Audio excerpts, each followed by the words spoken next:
بسم اللہ الرحمن الرحیم۔ السلام علیکم۔ یوں تو عالم اسلام میں کوئی ایسا شخص موجود نہیں جو غوث اعظم رحمۃ اللہ علیہ کو نہ جانتا ہو۔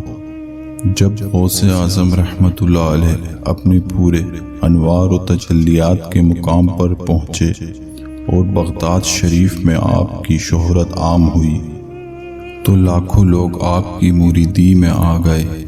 بغداد کے لوگوں نے آپ کے ہاتھ پر بیعت کی۔ ہر مرید کی خواہش ہوتی کہ وہ آپ کو اپنے گھر دعوت پر بلائے۔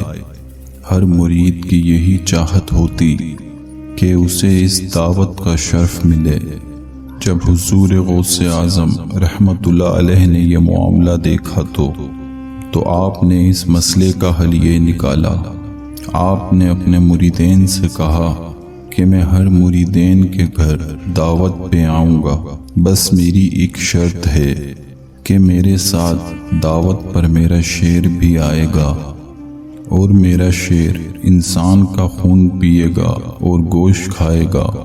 جب آپ کی یہ بات سنی تو سب مریدین خاموش ہو گئے، پر ایسے میں ایک مرید یہ کہہ اٹھا کہ حضور مجھے منظور ہے، دعوت حضور کی بھی ہے اور شیر کی بھی ہے۔ الغرض مریدین اپنے اپنے گھر چلے گئے۔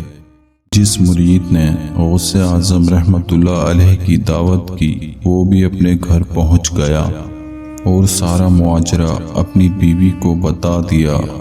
الغرض حضور غوث اعظم رحمۃ اللہ علیہ کی دعوت کا دن آ گیا۔ ایسے میں دونوں میاں بیوی بیٹھ کر یہ سوچ ہی رہے تھے کہ اب کیا کریں۔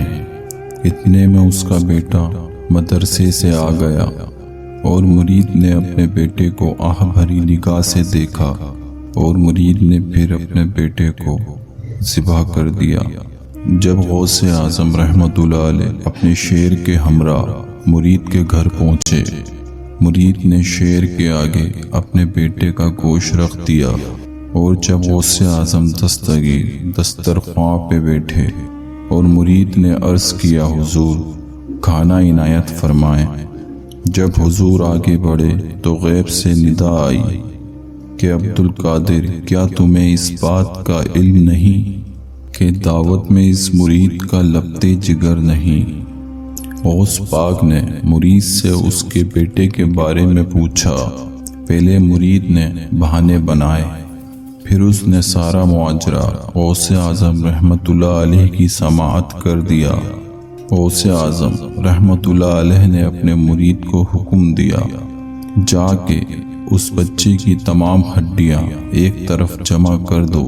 جب مرید نے تمام ہڈیاں ایک طرف جمع کر دی تو غوث اعظم رحمۃ اللہ علیہ نے اس کی ہڈیوں کے اوپر اپنی چادر ڈالی اور رب الہی کی بارگاہ میں ہاتھ اٹھا کر مرید کے بچے کے لیے دعا کی۔ اللہ پاک نے غوث پاک کی دعا کو قبول فرماتے ہوئے اس کے بچے کو نئی زندگی عطا کر دی۔ بے شک اللہ رب العزت ہر چیز پہ قادر ہے۔ اللہ کریم کبھی اپنے بندوں کی دعا خالی نہیں جانے دیتا۔ اس کے بعد غوث پاک رحمۃ اللہ علیہ نے اپنے مرید پر ایک خاص نظر کرم ڈالی اور اس کو اللہ پاک کی عطا کی ہوئی نعمتوں رحمتوں سے مالا مال کر دیا۔ حق ٹی وی کے صارفین، امید ہے آپ کو یہ ویڈیو پسند آئی ہوگی۔